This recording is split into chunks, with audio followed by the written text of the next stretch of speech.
Hello and welcome, my Sagittarian collective Sun, Moon, Rising, Venus signs. Welcome to your timeless romantic soulmate read for November 2020, or timeless, obviously. I said it was timeless whenever it is you happen to catch this. I am your reader, Angelo, lYONS, Mal for short, professional witch, professional intuitive, president of Drawing the Circle Productions, friend to many a Sagittarian, the Archangel of lYONS, Angelo, lYONS.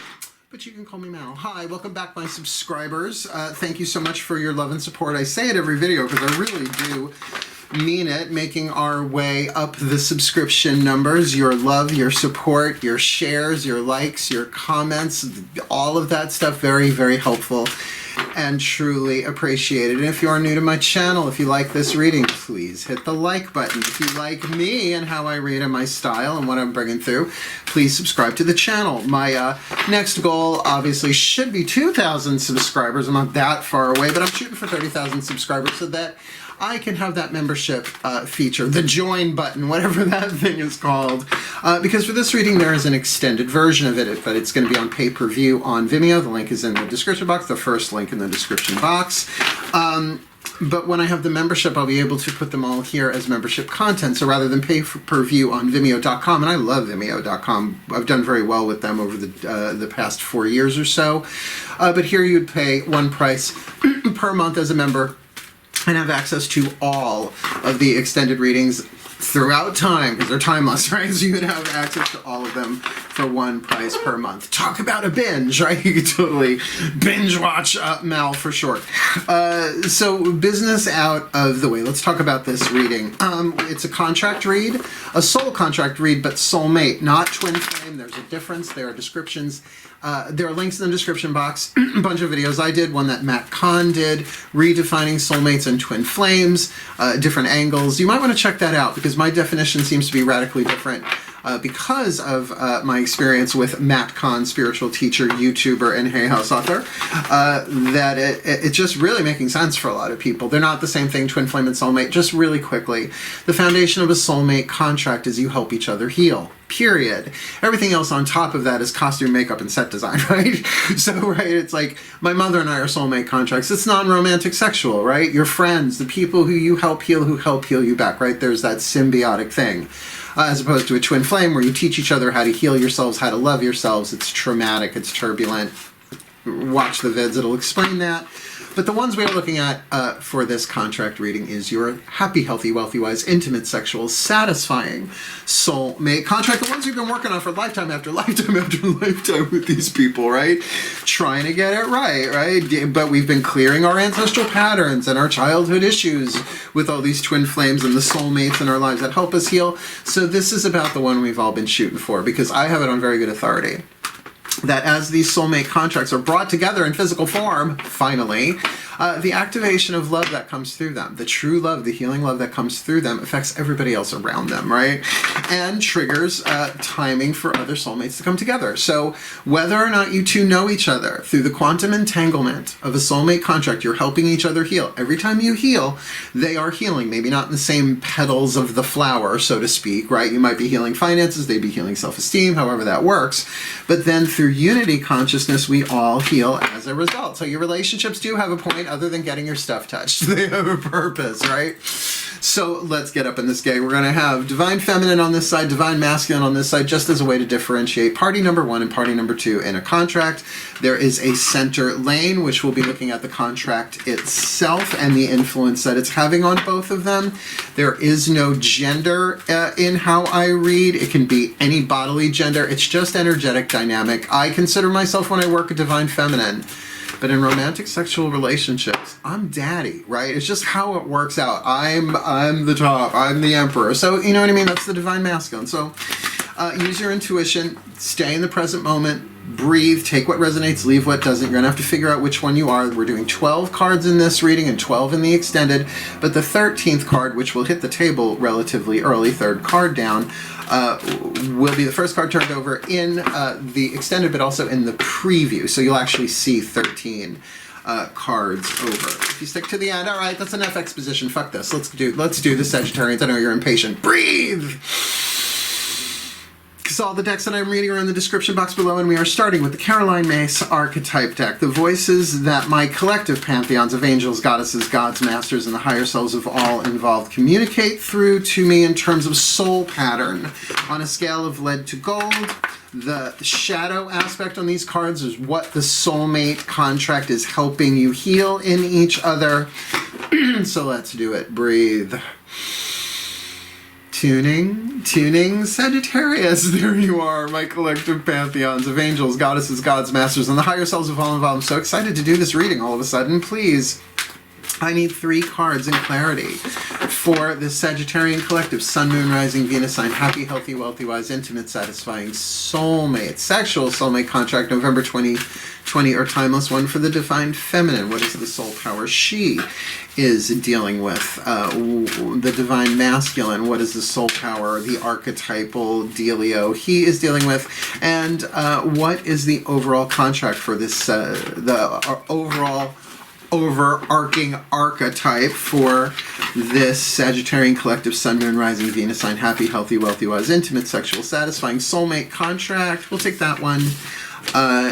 November 2020 or timeless. Now that third card I put down will be shown in the preview. All right, so let's see our couple. Now there's shadow and light attributes written on these cards. This is pretty good. I like these two a lot.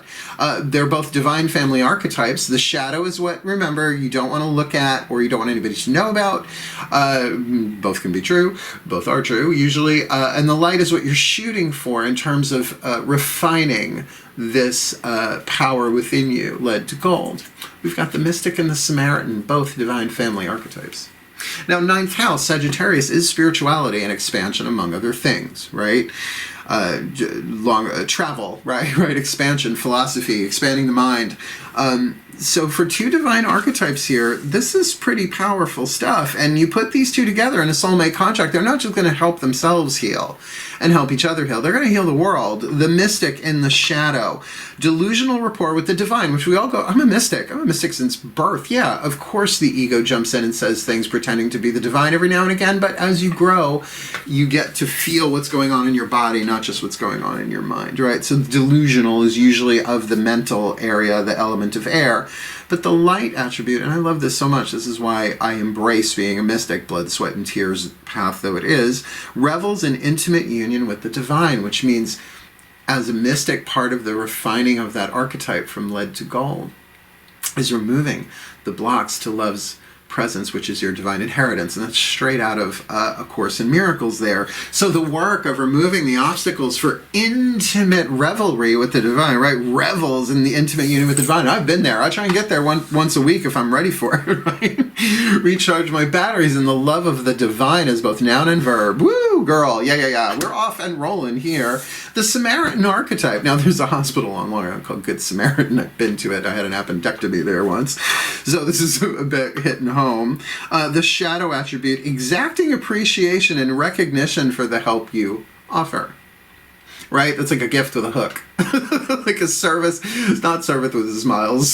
Service as bait, right? Exacting. What does it mean to exact appreciation? Well, you know, I did all that work for you and I helped you in your time of need, right? It's toxic. It's women under. The light attribute refines your capacity to help those you would prefer to ignore, right? So maybe there's been this divine masculine has perhaps been trying to ignore what's going on here with this divine feminine. Now remember, these 2, you may not have met, you may not know each other, but you may have danced before, right? Any romantic sexual contacts, known or unknown, going on with this contract, the context of the contract, we really have a divine flow through here, both members of the divine family of archetypes. So those are your first 2.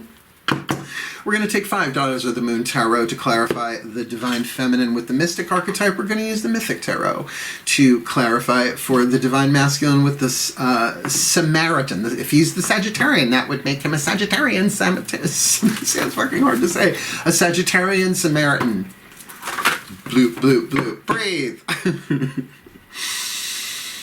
Yes, my goddesses of fire, my goddesses of Sagittarius, the divine yin of the universe, half the universal energy. I need 5 cards in clarity, my beloved divine feminine energies for this divine feminine with the mystic archetype in this happy, healthy, wealthy, wise, intimate, sexual, satisfying soulmate contract for Sagittarian, Sun, Moon, Rising, Venus sign, November 2020 or timeless, please. 5 cards, fire, earth, air, water, spirit.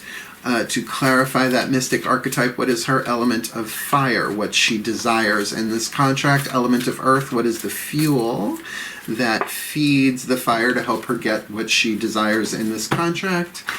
Element of air, what is the divine feminine with the mystic archetype predominantly thinking about this contract? Element of water, what is she predominantly feeling about this contract? And most importantly, the element of spirit, what is the point of view, the voice of the soul that was chosen to play this role as the divine feminine mystic in this soulmate contract? Now, I just catch myself using the gendered pronouns. Please be kind with that. I have to keep the pronouns simple with this. So no bodily gender, but I have to do something to keep them separate in my mind. Otherwise it goes too neutral and my brain hemispheres smack together. Before we look at her stuff there, see her, she, we're going to do the same for him. Remember, any gender. I just think it's so important to keep stating that until we all get, right? Tarot is neutral. We're talking about dynamic, not body part. Breathe. My gods of fire, my gods of Sagittarius, Zeus in particular, my beloved king, father, teacher, God. I need 5 cards in clarity. You know what I'm shooting for. The element spread for this divine masculine with the Samaritan archetype in this happy, healthy, wealthy, wise, intimate, sexual, satisfying Sagittarian soulmate contract. November 2020 or timeless, please. What is his element of fire? What he desires? What's his element of earth? The fuel that feeds the fire to help him achieve his heart's desire. His element of air. What is this Samaritan predominantly thinking? Element of water, what are they predominantly feeling in this soulmate contract? And the card of spirit, what is the voice or the point of view of the soul who's chosen to play this divine masculine with the Samaritan archetype in this soulmate contract? November 2020 or timeless. Let's just jump in. What do they want? Oh dear, Major Arcana cards, and they're not fun ones. We've got the Death card, which, you know, wants transformation. Probably wants to rise from ashes. And remember, we're dealing with a mystic here. So this is somebody who's gone through death and rebirth in every way possible, except maybe physically, although there might be an NDE, a near-death experience. God, am I dating myself? That term comes from the 80s, right? An NDE, different from an OBE, an out-of-body experience. And you could probably have an NDE, OBE, DOB, but definitely wants this contract to transform herself, the other to rise from its ashes. And if they don't know each other, then it's really about her rising from the ashes of her own past, right? Transforming. Because we've got the devil archetype here, Pan in this deck, the Greek goat god of nature, the divine masculine force in nature, right? Hoof and horn, all that die shall be reborn. But in terms of the devil, in terms of wanting that, there's a sexual piece here. I mean, this is a sexual romantic soulmate read. He said, the Virgo said, crossing his legs. Yeah, no, this Samaritan, it's interesting for a Samaritan to have that card of the devil there, considering the Samaritan comes from Samara, from, it's, the Good Samaritan's New Testament, right? I forget which gospel it's in, but it's in there. I could have been a religious comparative religion scholar. It just would be really boring, and that's not going to happen. So yeah, with the devil and death, they want this to do something, right? And I think he wants to do something to her, right? So there's a lot of horny going on here, but I will say there's also some attachments here that don't feel right. Natural perhaps, but not right? Some things, some desires, some shadow stuff going on here. If these two know each other, I wonder what the connection has been like in the past. It may have appeared in some ways tumultuous, like a twin flame. Again, watch those videos in the description box. I highly recommend them. But it's not. It's a soulmate contract. This could have been very dark. And getting through this together, and even if they are together and they do know each other, This is tricky. This is tricky. If that's what they want, very intense right out the gate, what do they have to help them get that? Their element of earth. Well, she's got another major arcana card, reversal, the Hanged Woman, because it's a feminist deck, right? So just to hang out. And so I want to say, my mystic, nothing you have to do in terms of action right now, right? You just need to surrender to the divine, not necessarily to the divine masculine, right? You just need to surrender, right? Revel in that intimate union with the divine. Now, I don't know if you can see this on this card, but it's a woman voluntarily hanging over a tree limb over a river. But the reflection, right? She's got the basic, corona around her head, but it's in the reflection in the water. So this is often about sacrificing a point of view or letting go of something in order to receive something, waiting on the will of heaven, so to speak. He's got the Two of Pentacles. So he's got the balance, but an initial balance, right? He's juggling. This person might be a bit of a player, is what I'm getting there. A little bit, right? And that the attraction here may very well be sexual and a little bit on the darker side, but I have a feeling this divine feminine has dealt with a good deal of her shadow, a good deal of her darkness, and I think she'd be really hard to shock. Just saying, right? So balance and reversal. The hanged person is trying to be gender appropriate as often as possible. Give me a break. I'm 52. I'm doing the best I can. What are they thinking? What are you thinking? Well, the divine feminine is thinking a lot. Two of Blades, analysis. For me, not a card of indecision, but a card of gathering information. I'm seeing things from other perspectives, so I dig that. Right? Like I dig that with this card of the Hangman. That makes total sense. She has the ability to do it, right? The time, the space, the know-how, right? Spiritual surrender. It's not a once and done. It's something that really you kind of do every day. And, if you want to go more patriarchal religion, you could say thy will be done. But for witches, it tends to be so mote it be, right? For the highest good and harming none. Or for the well-being of all and harming none, or whatever that is. So mote it be. So there's a lot of thought going back and forth because they are thinking about being left out in the cold. I feel like Nine of Pentacles, that there has been a loss here, and that he's thinking about it. Now, again, if they haven't met, which is totally possible, that really thinking about times where he has been rejected. Now, a Samaritan, remember, refines your capacity to help those you would prefer to ignore. So it seems like they have been ignored. Or at least they think they have, right? It might be that if these two do know each other, that she's just taken her time. She's wants to go through a transformation here that feels very powerful with a mystic archetype, right? And is gathering her information and trying to see things differently.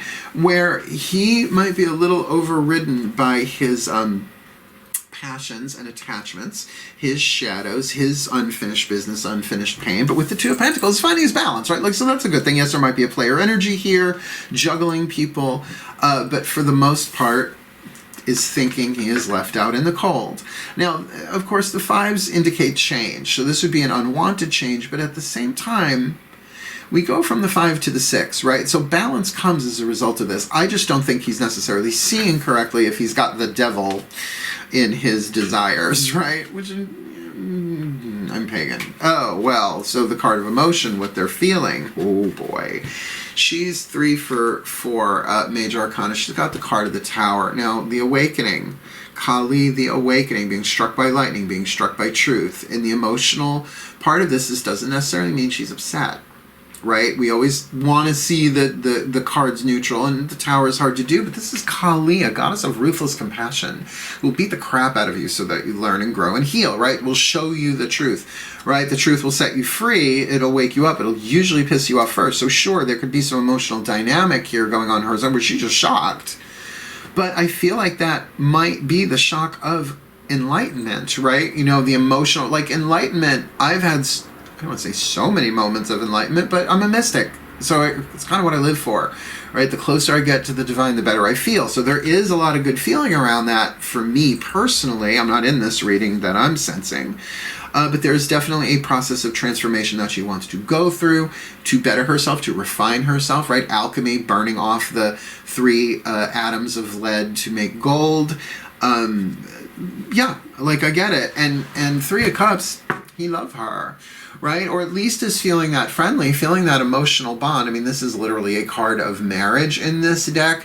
Mythic Tarot, this is the wedding of Eros and Psyche, but they haven't even seen each other's faces yet. She's seen his. He's seen hers. He has not, she has not seen his. Yeah, it's a fascinating myth, Eros and Psyche, truly a true love story. So, look, if there is any kind of emotional bond or empathic bond between these two, right, where they may be feeling each other's feelings, whether they know each other or not, this one's tapped in. Like, and I feel for him, because it's like he's thinking he's locked out, but feeling very connected. Which does lead me to think these two know each other and they have a history, and she might have told him to take a walk. Just go take a long walk off that proverbial short pier, my dear, because I'm dealing with the divine and I'm going through something. And really, the Death card, the Phoenix, the Reversal, the Hanged Man, and Kali, the Awakener, the Tower, that's pretty formidable, but I feel like she has the interior wiring to handle it, right?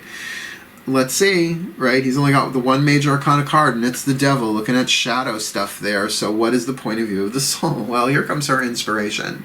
The soul is saying, you're getting a new beginning. You're getting a new beginning here, and it is going to be passionate. It is going to be element of fire, Ace of Wands, or in this case, the One of Flames, creation. So a new inspiration, a new spark is coming through. Now, I have to say, she's doing a lot of thinking here. So that's probably going to have to be filtered through, right? What does she want? The Phoenix. She wants this contract to transform. What does she got? Hang out, chill, do your own interior work, see things differently. She's doing the analysis, gathering the information, really experiencing the shocks of some divine power movement, right? Even the little droplets of squiggly droplets of light in the Tower card, they're kind of throughout the Tarot Rider-Waite deck. They're called the Yod, Y-O-D-H, right? If you look at the Tower card. And it's the Hebrew word for the finger of God. It's also an astrological alignment aspect. A triangular, very, very thin, like a finger pointing at something. So I get that for her, that the Yod is going to hit, right? There's this mystical thing that's going to hit her and really get her inspired from the soul. And the voice of his soul is saying Seven of Wands. Now, I know we usually think a card of defense here, and certainly there is a bit of a battle going on there. But the Golden Fleece, this is Jason and the Argonauts, the quest of the Golden Fleece. They already have the Golden Fleece. It's not just getting it home. So they're over the hump. This is just the necessary stuff, the hurdles you have to go through, like the procedural steps to get to where you want to go. So there is a step-by-step path here. And I have to say, let's see, he's got 2 earth cards, 1 water card, 1 fire card. So there's not a lot of air in his game right now. But that card of the Devil with that passion there, it certainly indicated that he has what it takes, at least even if it's toxic energy, to get him to, with this place of balance, to go through what he needs to go through for this contract. And that might be all personal stuff that the Divine Feminine has no idea about. Right? It could be something as, okay, well, now you're moving your home, so pack this and then move this and call the movers. Like that kind of procedural stuff going on, but has to have the will to get through it. Now, I keep going back here to seeing, I'm already doing the overview. Let me do this in the overview, because all of your cards are on the table now. We'll flip that 13th in the preview. Take a nice deep breath. Magic clap. We've got a very interesting contract here. The Divine Feminine with the Mystic, the Divine Masculine with the Samaritan, both Divine Family archetypes, the shadow attribute of the Mystic, delusional rapport with the Divine. And I feel like if there were any delusions going on here, they're being struck by lightning. There would be emotionally based, right? So Kali, out of compassion, destroys the tower, the lies, the delusions, deceptions, and illusions going on. If that is in play. The light attribute revels in intimate union with the divine. And honestly, with the 3 major arcana cards she's got in order, the Death card in the element of fire, the Hanged Man in the element of earth, and the Tower in the element of water, this is an enlightenment experience. Like, you put these 3 together, it may not be pleasant, but definitely something is being transformed, revealed, and surrendered, right? Transformed, the Death card, revealed, the Tower card, and surrendered the Hanged Man here, bringing her closer into intimate union. And of course, that 2 of Blades, there's gathering information. So she's taking it in a way like a detective. Mystics are almost like spiritual detectives in that they're following the mystery, right? We don't have all the clues. We take them as they come. But now jumping over to this Divine Masculine, Samaritan, right? The shadow archetype, exacting appreciation and recognition for the help you offer. Now, maybe that's part of that devil thing. It's like, well, I did this for you. I want this back, right? I want, you should, he's shitting all over her, or, you know, at least mentally doing so here in that element of fire. But that light attribute refines your capacity to help those you would prefer to ignore. Like, that's either a regular trait for this person. It would have to be more than just for a reason, more a season or a lifetime. But I do feel like with this Samaritan that he would prefer to ignore this divine feminine, probably not because of anything that she's doing outright, but because of her vibration, because of what she knows. She might be very intimidating right now, right? Or in general, or very mysterious, right? So as much as there is, you know, with that devil card, an intense desire, attachment, perhaps toxic, he's bringing himself into balance with that Two of Pentacles, but the Five of Pentacles thinking that he's just locked out. It's like, or maybe he's locked her up. Maybe he's ghosted her on this. Either way, it's in the mental field. Whether or not it's actually happened, I don't know, with that Two of Pentacles, but it's definitely on his mind.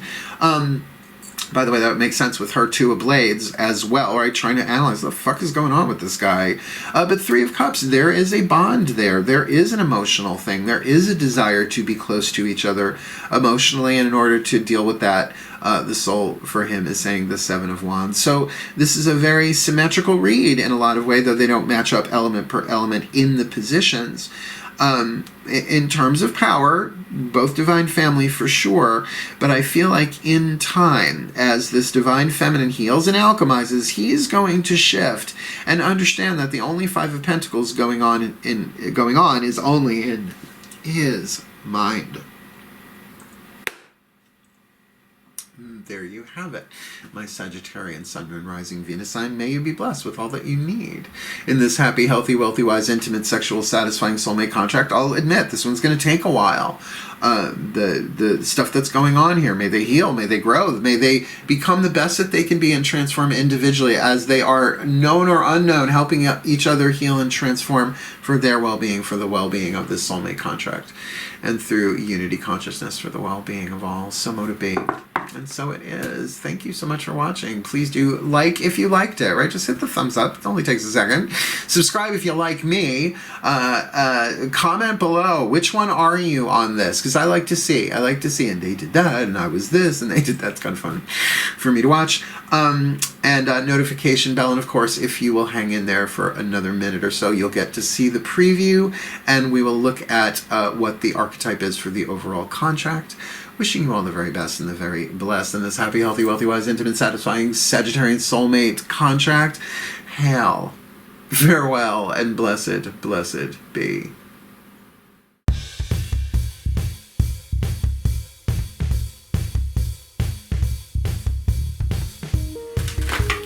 Hello, my Sagittarian collective Sun, Moon, Rising, Venus sign. Thank you for sticking around for the preview, or maybe you've already jumped over to the Vimeo extended read. I am your reader again, Mark Angelo lYONS, Mal for short. I'm feeling a lot off of this one here, particularly because, as I said in the YouTube version of this, or what you just watched if you're in the preview, two divine family archetypes. The divine feminine has the mystic archetype, which is very intense, the amount of major arcana on there. I mean, 3 out of 5, that's a lot. And for him, the Samaritan, I feel like there's that thing about really being inspired to help, to serve someone who you'd rather ignore. And I do feel like it's about a balance of power thing. They're both very powerful, but they don't have the same kind of power, flavor of power, right? It's both, they both got ice cream, but the flavors are radically different, right? But might blend very well, hence the soulmate contract. So even though I have the Healing with the Angels Oracle in my deck, because that will be the card that will come down after this 13th card, the archetype for the contract itself, so let's do that.